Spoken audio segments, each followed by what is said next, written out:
I'm Mitchell Levy here, global credibility expert, and we're at one of the funnest times of my day, and that is bringing a expert on to talk about their values. So this is Leaders Living Their Values. Thank you so much for joining us. I've got Tom Hubler with us. Tom, how are you? I'm great, but it's pronounced Hubler. I should have asked that in the green room ahead of time. So, ding Mitchell for not verifying the pronunciation of Tom Hubler's last name. And Tom, who are you? Well, so one of the things that you don't know about me, Mitchell, is that I kept bees for 40 years. And beekeeping is a wonderful, wonderful hobby. But the real benefit of beekeeping is pollination. And people don't realize that that's a $16 billion industry in our country. And so that everything that up here in the Midwest in the wintertime, like right now, everything that we eat comes out of the San Joaquin Valley where pollination is a big deal. And so the yield goes up and the price goes down when there's pollination, that type of thing. So the metaphor for what I do in life is pollination. And I basically see myself as a pollinator, and I use my gifts and my values to go into families to pollinate and help them develop theirs. And so they can have not only a successful business, but a warm, loving family. And so the way I say that to myself and remind myself every morning is that spirituality is an adventure and is the essence of my life. It allows me to celebrate, and celebrate to me means share my passion, my joy, and my love.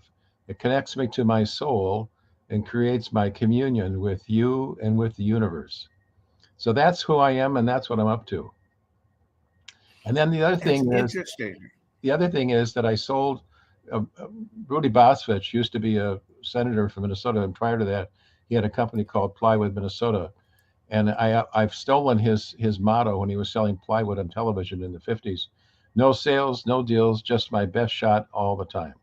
So I'm the kind of person where I do my best all the time to share those values and to live those values and to be a part of helping families connect, and which is what I'm up to.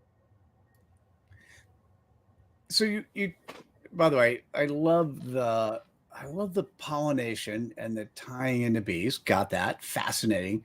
Tell me a couple of your values. So passion, joy, empathy, forgiveness is a big one. Um, Gratitude is another. Living a life of gratitude for the blessings that we Hmm. have, and yeah, and living in the moment. Basically, when I was out visiting a prospective client one day, and they had an office. It was a small restaurant and bar, and they had an office that was not much bigger than a closet. And on the wall was this saying, and it goes, "When I focus on what's good today, I have a good day. And when I focus on what's bad, I have a bad day." And then it goes on to say, if I focus on the problem increases.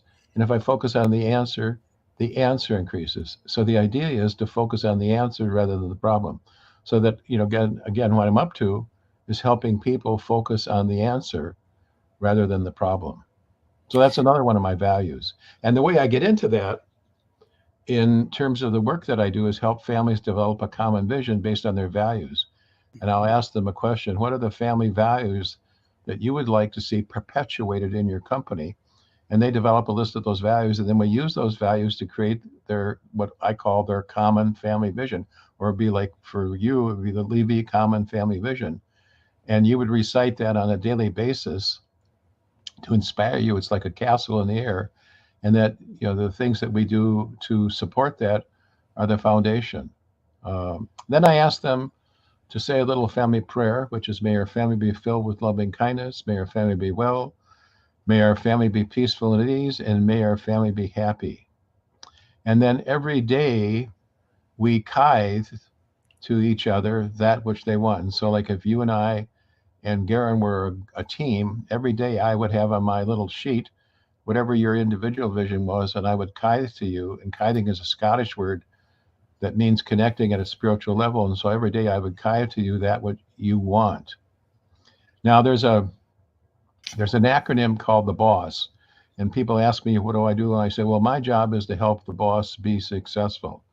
And whenever I mention the boss, everybody thinks I'm talking about their parents. And I say, sorry, mom and dad, I've just demoted you. You're no longer the boss around here. And so the B is for the business. And what do we need to do to take care of the business? But the O is the most important part. And the O is, what do you want for the other?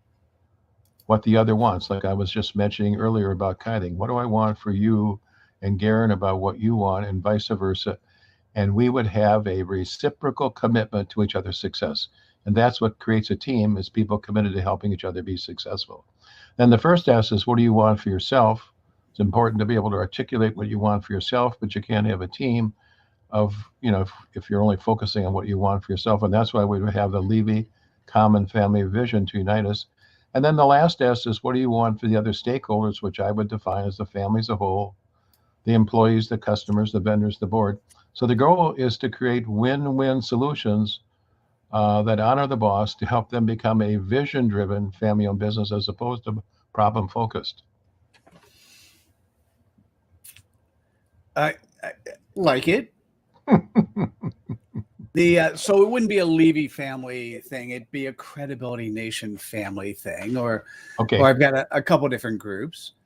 I love the concept of having acronyms and deploying them into your work. Love that. So let me ask different questions. And this is a very interesting life to have gotten in. Do you, your typical client that's reaching out to you, are they sitting there wanting their family business to be better, or are they sitting there because they've got big issues and it's going to cause harm? What is like the 1-2 with big, 80% of the clients that come in, do they have an immediate problem today that need to be resolved, or are they future thinking? So I get, most family businesses love to do what they do. And so one of the guys that I co-taught with when I taught at the University of St. Thomas in Minneapolis, his father-in-law had some Firestone stores. And he said to Glenn one day, he said, when I go to heaven, I hope I can still sell tires. So his fantasy of being in heaven was selling tires. And that's typical for family businesses in terms of they love to do what they do. And there are, basically, two pitfalls. One is avoidance, and the second one is a failure to have a plan. And so, people come to me without a plan. And usually they come because something is eroding their family relationships, or business and financial things that are normal begin to erode family relationships. And so what happens in family businesses is that the emphasis is on building the equity of the company, and they forget about the importance of building the emotional equity of the family. And and the research is, by the way, that families that are in harmony are much more profitable from a business point of view. And so it makes sense. And the paradox is like, if you can work on your family and get your family straightened out, your business is going to do much better. By the way, for everyone listening, this is true. Ignoring if you physically have a family business, if you just have a business, it should by definition be a family business, even if it's a public company. But let's put that aside for a moment. So Tom, how about you in your family, and whether it's the family business or just the family? Yeah. How have you applied your practices home? So a number of years ago, this is a long time ago, actually, when we first got started, the office manager asked me if my daughter, Kirsten, was interested in being a receptionist and sharing it with another high school student for the summer. So I checked and she wasn't available. So then I said, well, what about my son, John? She said, well, he's a little young. And I said, well, would you interview him? She said, okay. Well, John was 15. So I went home and I said, now, John, there's this opportunity down at the company, and it paid more than fast food. So he got very excited about that. So I said, now, John, I'd like to suggest you wear a shirt and tie for the interview. I said, but you handle it however you want. Well, he got down to the company and he was hired on a 1-day probation.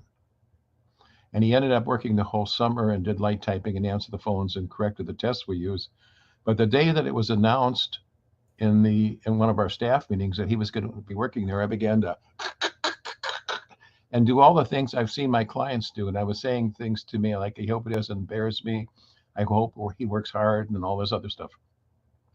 And on the home front, my daughter Kirsten was unavailable to take the job because she was going to the University of Minnesota in a special program for high school students to get minority students into science careers.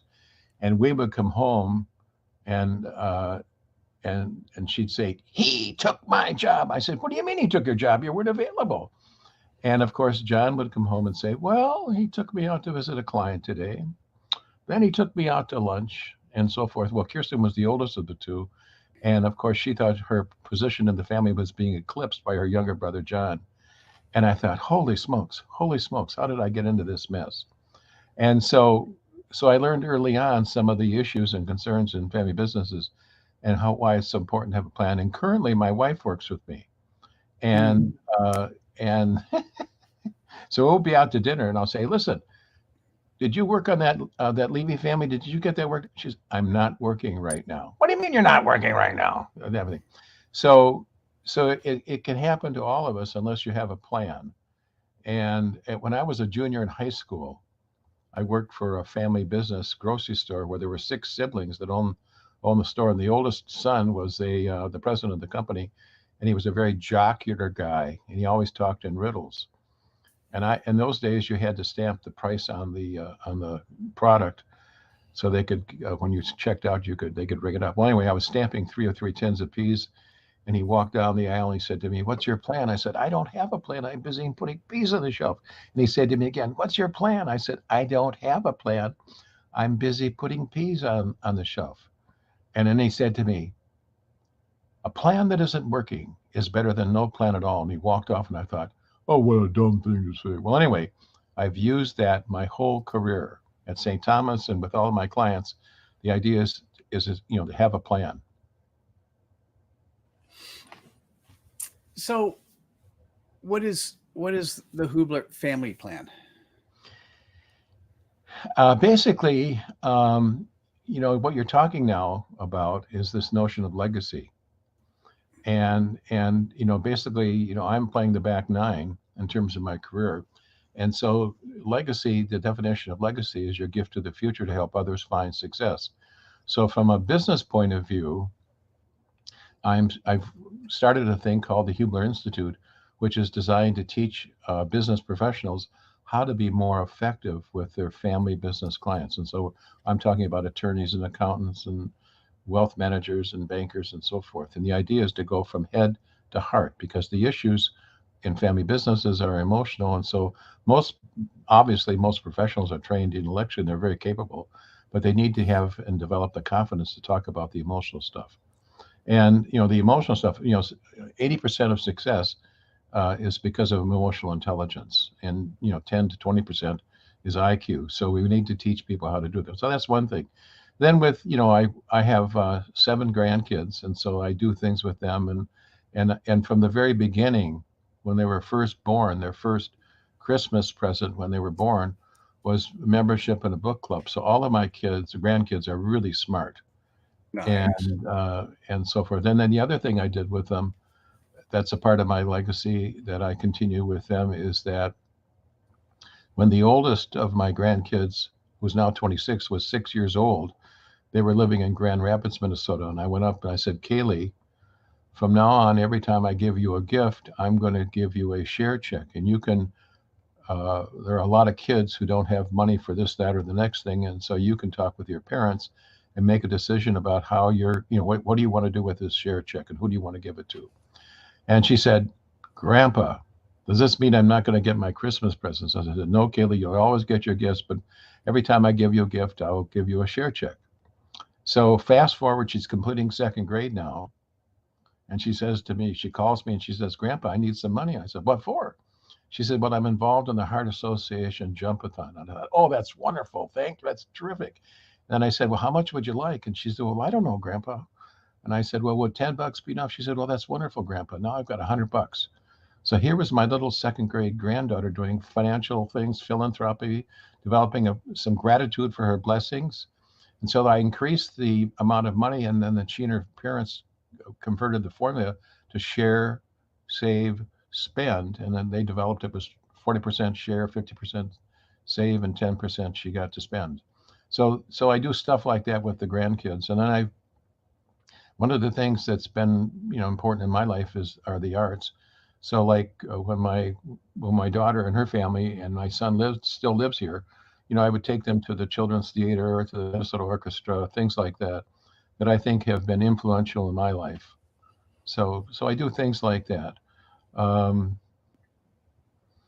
I'm doing, like here's another. I'm doing this with you. This is a part of my legacy, and help spread the word. And I think sometimes when I give presentations or keynotes and so forth, I have like a 10 obstacles to succession planning. And what would you guess is the number one obstacle to succession planning that creates problems? If you could just speculate, Mitch, what do you think it might be? I ask this question all the time. I would say that number one, my guess would Yeah. be they don't even think about it. They don't try it. No, they don't. But basically, the number one obstacle is the lack of expression, of appreciation, recognition, and love. And the younger Really? generation, yes, yes, that's what drives the system. And let me explain it to you. The younger Oh, generation, yeah. No, actually, I'm tracking. I'm going to say I track this from a corporate perspective. I don't even think in a family business, that wouldn't cross my mind. right? But so the younger generation, love their parents, but take them for granted and don't tell mom and dad that they love them or care about them and so forth. And vice versa, it works in reverse. The parents love their kids, but they take them for granted and don't tell them that. So when I get to this part of the presentation that I do, I quote a part of the movie. It's a 1964 film, I think, or no, 57 film, 1957. It's called The Bridge on the River Kwai. Are you familiar with that film? I know that film. Yeah. Okay.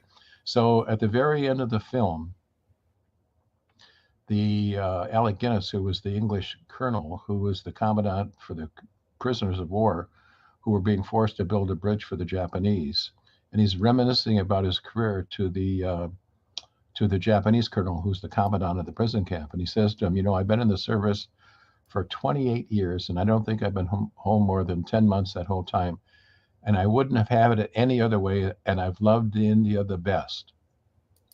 But when you realize you're closer to the back end than to the front, you begin to wonder about whether or not your life has meant something or not, particularly in comparison to other men. I don't know if that thinking is very healthy, but I must admit I think like that from time to time. And what I would suggest to you is that everybody who gets into their 60s and 70s is speculating or wondering about whether or not their life has meant something or not. And entrepreneurs and family businesses do that, but will deny to their dying day that they need that or care about it or are interested in that. But again, that's what drives the system. And it's people not telling each other that they love each other and they appreciate each other and that type of thing. And it applies to every other organization, every other family too. You don't have to be in a family business to let somebody know that you appreciate what they're doing and the part that they're playing in your life. I agree. Tom, it's interesting. We are just deploying a new content strategy, and the acronym that I love using is call. It's a call to action. No, you've got boss. I got call. I've Yeah, got a bunch. I've got eagle. I got call. But call is A, to be credible. So sort of the behind this show. Mondays are typically accountability Mondays. Tuesdays are focused on us being leaders. Everyone is a leader, no matter where you are in the business. And Wednesday is all about love. So it's okay. quite See? fascinating. We're talking about love, Yeah, and it just happened to fall. This is a Wednesday, and it's one of the fundamental things that I believe. It's really interesting. I've just been thinking about this. So as a CEO, and for me, I focus on CEOs flying like eagles. And right, that E at the end is that they earn more results, they earn more respect, and they earn more love. right. Right. And so I'm very much tracking with where you are and haven't run across enough people who think that way. No, that's one of the issues. That's one of the problems. So I'm going to give you another acronym. It's HEART.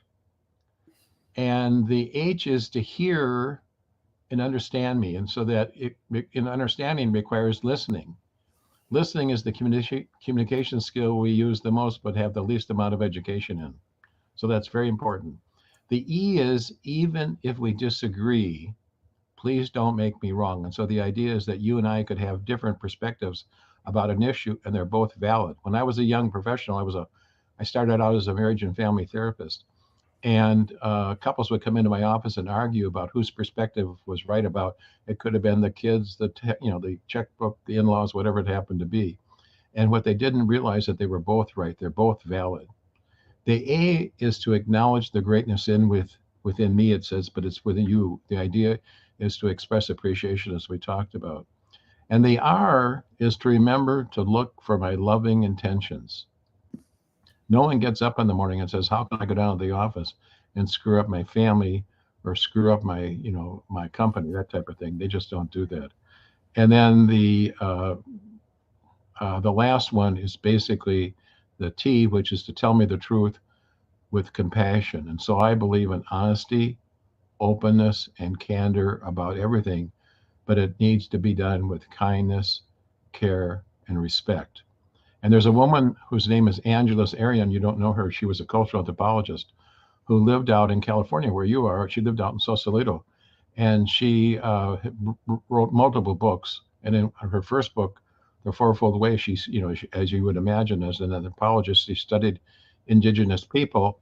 And her third rule was to be able to speak your truth without judgment, criticism, or blame.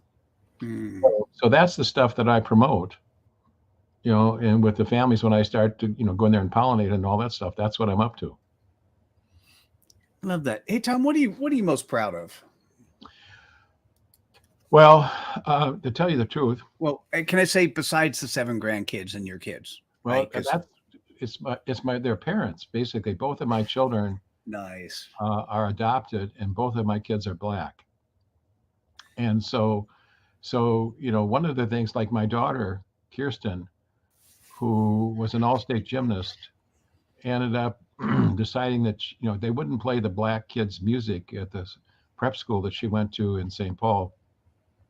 So she said she'd had enough of this white stuff, and she went down to Clark Atlanta U, which is in Atlanta.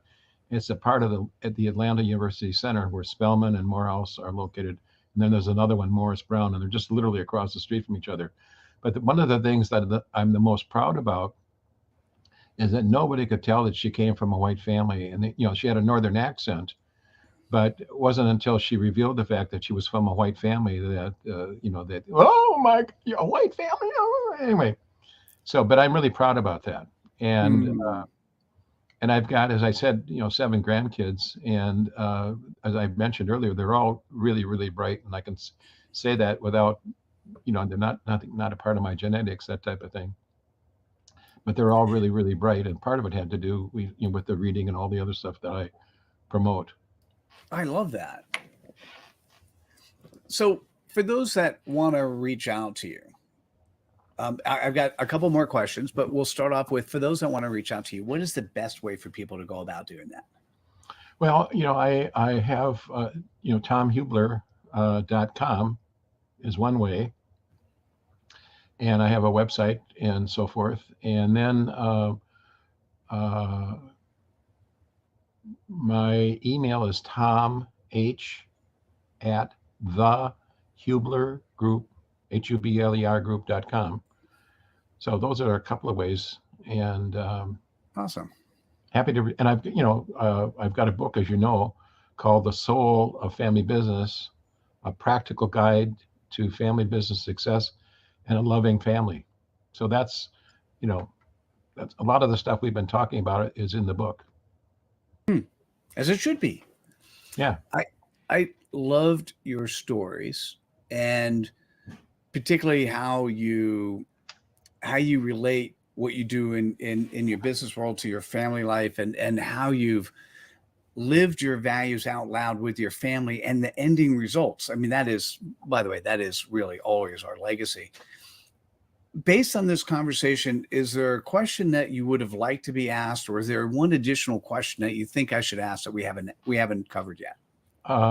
Let's see. No, I can't think of anything to tell you the truth, Mitch. I think that I think one of the things I'm really really proud about um, is I've been enormously blessed, uh, and I one of the things when I was a teenager, we used to hang around the cathedral, which is a Catholic big real big cathedral in St. Paul, and we would meet there at 8 o'clock. And one of my high school classmates was the sacristan, and he would lock up the church, and we'd always meet there and figure out what we were going to do in the evening. We'd always go to this same drive-in. Well, finally, it became my turn to do the sacristan. And as the sacristan, you were in and out of the rectory where the priest lived and so forth. And there was a bishop, and he was a very shy guy, and he would go to the Vatican Council meetings that were happening in the early 60s. And I could go into his office on a Sunday. I mean, this is smart, precocious teenager type guy. Well, I could walk into his office and sit down, and we'd talk, and I'd say, well, tell me about the Vatican Council. And I'd say, well, how did you vote on that issue, Bishop? And he'd tell me, and I'd say, oh, Bishop, you blew it on that one. And he would accept that from me. But anyway, he's the guy that gave me money to help me go to school. I was an inner city kid. And he said, here's this money, and you don't have to pay it back, but if you're ever in a position to help somebody, I hope you'll do it. So my whole life basically has been devoted to helping people be successful. And I wouldn't be here today. We would not be having this interview had he not done that. So that's one of the things that I'm, really proud about in terms of, people saw in me in those days things that I didn't know that I had that were not apparent to me at the time. So, hey, Tom, how many lives do you think you've touched in terms of the business and the family and the follow through? Like, we're talking a large number, right? Yeah, I've consulted with over 400 families over the the course of my career, and I give presentations and things like that, and so I've had a lot of influence. I mean, I've had a lot of opportunity to share my perspective and my values and the things that I think are important to me, and it's what drives me. It gets me up in the morning. It really makes me go. Well, I love that you left us with a very important lesson, right? And that is you may say to yourself, hey, I may or may not be sitting on a platform with a million or tens of millions of people following me. However, this is one person right in front of me right now I could add value to. Yes. And that person added value to you, and you touched thousands of people as a result of that one kind act. Right. And that's all of us can do things with each other, and acts of kindness are something that we can share with each other on a regular basis that will have an enormous influence on people in our lives. And everybody can do that. Yeah. So if you're here right now, the question is, what did you do today? Right. Tom, thank you so much for joining us and being here with me. And I really enjoyed it. And it was nice of you to reach out to and mention Garen. Garen's the producer and producing the shows. For those who are interested in this style of approach, Garen is great and worth following through in. And I'm gonna re-listen, or actually in this case probably rewatch, because there are definitely elements here that I'm very proud of. And I'm excited about moving forward. I'll talk to you a little bit about it later, Tom. We have this Ultimate Credibility Bootcamp. So for those that are fascinated in it, it's ultimatecredibilitybootcamp.com. And it's allowing you to live your life like it feels like Tom's lived his. Right. It's just, how do you show up in the world in a credible way? And so I'm honored to have had the chance to meet you and interact with you. And thanks again for joining us today. Thank you for having me. And it's an honor to be a part of your program. So I'm very, very appreciative. Oh, you're welcome. So Tom, thanks so much. And for those listening, this is now your time to spread some cred dust. This is time to actually click on the like button, share with your friends, pull out that aha moment that's relevant for you. And once again, if you liked how it felt, if you liked how it moved along, take a look at ultimatecredibilitybootcamp.com as a way that you too can have your credible values come out. I'm glad to have been here with you today. Thanks for joining me. Please share. Let's have somebody else join us next time, because it's that one act of kindness that will affect hundreds, thousands, tens of thousands, millions of people. Thanks so much, everyone. Have a great day. We'll see you at the next episode of Leaders Living Their Values. Bye now.